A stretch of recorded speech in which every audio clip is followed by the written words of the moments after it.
The seeds are in, most of them are taking hold now, so let's go have a look, see what's in the garden.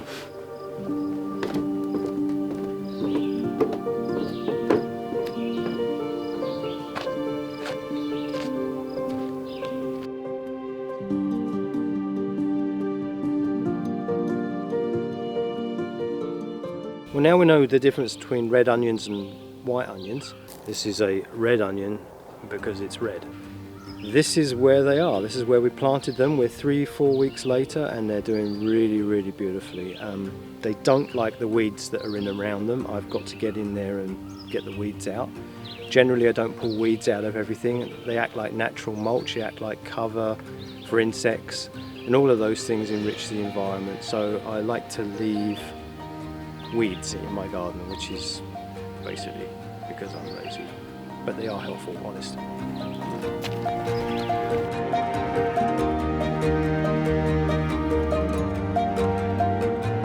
This round leaf is an onion, and this is garlic, and this is a flatter leaf.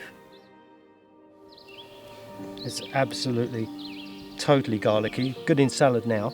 I plant the garlic in with the onions because they seem to like each other, same family. And this here is potato, and they're Yukon Golds, and you can't buy them in the supermarkets anymore, and Yukon Golds are really yummy, so I'm glad I've got a whole bunch of those. I like flowers in my borders. These ones are marigolds. They're in here for a reason. They're a natural insecticide. They keep pests away. I like to plant as many wildflowers as I've got in the borders, because then you've got a chance to cut flowers as well as harvest vegetables.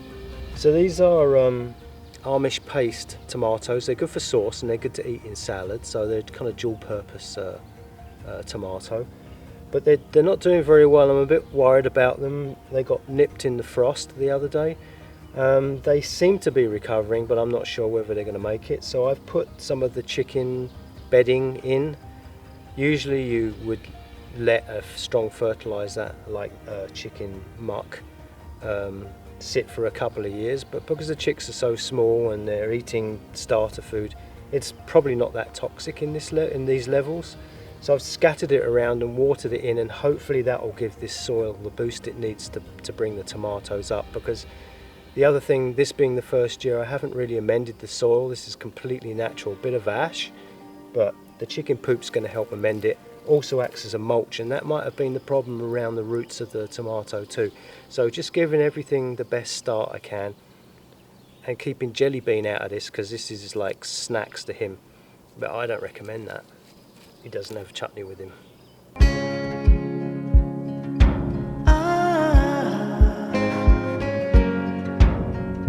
I've got about 80 different sunflowers here, 5 different varieties.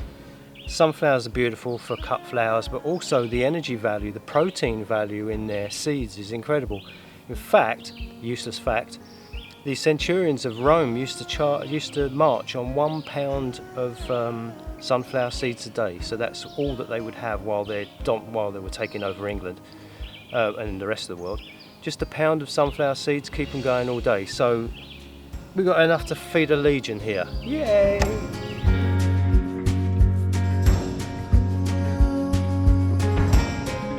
So this is plot number 1. It's primarily squash because it's going to get 12 hours of sun every day, and they're heavy feeders. So I put a lot of ash in here already onto the ground, and we're going to have buttercup, we're going to have butternut, we're going to have gourds, we've got a lavender border, and again lots of wildflowers all around it. This one row is nasturtiums. Again, it's a flower, but it's also good for food. Very peppery leaf, very peppery petals. Looks beautiful in salads. And the little seeds are really peppery. They're really quite lovely in salads. So I grow this because I love the look of it. I love the flowers of it. It attracts butterflies and it is good to eat. So win-win-win. The next couple of rows are Brussels sprouts, and we have some more onions, and we have kale and more wildflowers, and then we're going to go with more beans. So the last bed is also probably one of the coolest beds. So I've gone for beans, pole beans. Gets a lot of sun. I want to put lots of different pole beans in here. I've got too many to remember. So we're going to build a frame, and from the forest, it's trees that have been thinned out that have no chance of being good trees because they're in shade and too crowded to other trees. So lots of beans. We've got tomatoes in here, and we've got a wild flower border of actually nasturtiums and marigolds and zinnias. So that should be very colourful.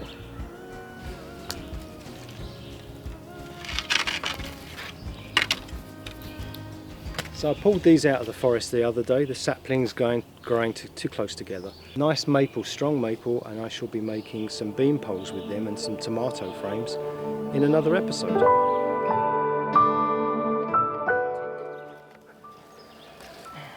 Yes, 1, 2.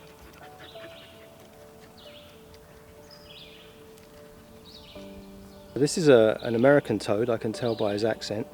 They're excellent predators. This one's got a yellow throat, so it's probably a female. Like I say, excellent predators. You want as many of these as you can get in the garden. They don't like the stone houses I made for them. They love the wood because it stays damper. Worms and slugs are attracted to the damp. That's what they're eating. They're eating cutworms, regular worms, moth larvae, caterpillars, same thing. One of these will probably eat between 10 and 15 of those insects a day, and they're harmful to the vegetables. So without using any pesticides whatsoever, if I build habitat for these little guys, they add to the diversity in the forest. They're very happy and healthy. This one's nice and cool, and apparently they can have a psychotropic effect if you lick their backs.